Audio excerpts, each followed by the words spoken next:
Assalamualaikum warahmatullahi wabarakatuh. Perkenalkan, nama saya Muhammad Hilmi Al-Hafiz dengan NIM saya 19411111049. Baik, di sini saya akan menjelaskan tentang pentingnya energi, protein, lemak, karbohidrat, vitamin, dan mineral kepada ibu yang sedang hamil. Sebagaimana kita tahu, pentingnya ibu hamil membutuhkan asupan yang terpenuhi dengan baik. Sangat penting untuk dilakukan. Selain bermanfaat bagi kesehatan ibu hamil, asupan yang terpenuhi dengan baik juga mampu menunjang tumbuh kembang janin dalam kandungan. Baik, untuk melanjutkan, kita langsung ke pembahasannya. Pertama, energi. Ibu hamil memerlukan tambahan energi bagi dirinya sendiri selama kehamilan maupun untuk menunjang tumbuh kembang janin. Jika wanita dewasa memerlukan 2.500 kalori per hari, maka pada wanita hamil diperlukan peningkatan sekitar 300 kalori per hari. Kalori ekstra itu dibutuhkan untuk pertumbuhan janin dan plasenta. Makanan sumber energi itu untuk ibu hamil diantaranya yaitu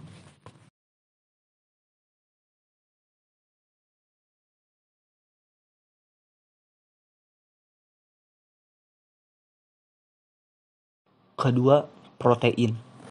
Protein pada ibu hamil dibutuhkan untuk pertumbuhan janin, uterus, payudara, hormon, penambahan cairan darah ibu, dan persiapan laktasi. Kebutuhan protein adalah 9 gram per hari. Sebanyak 1/3 dari protein hewani mempunyai nilai biologis tinggi. Kebutuhan protein untuk fetus adalah 925 gram selama 9 bulan. Makanan sumber protein untuk ibu hamil diantaranya yaitu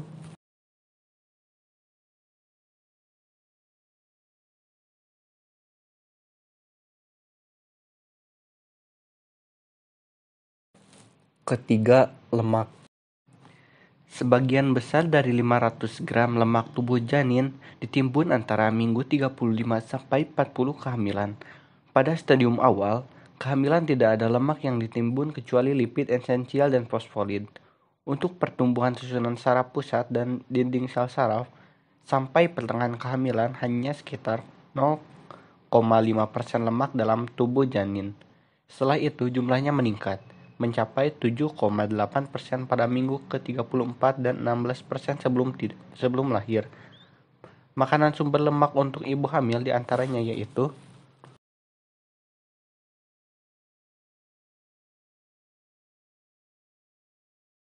keempat, karbohidrat.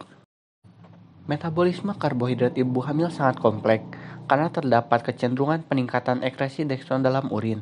Hal ini ditunjukkan oleh frekuensi glukosuria ibu hamil yang relatif tinggi dan adanya glukosuria pada kebanyakan wanita hamil setelah mendapat 100 gram dekstron per oral. Normalnya, pada wanita hamil tidak terdapat glukosa. Kebutuhan karbohidrat lebih kurang 65% dari total kalori sehingga perlu penambahan. Makanan sumber karbohidrat untuk ibu hamil diantaranya yaitu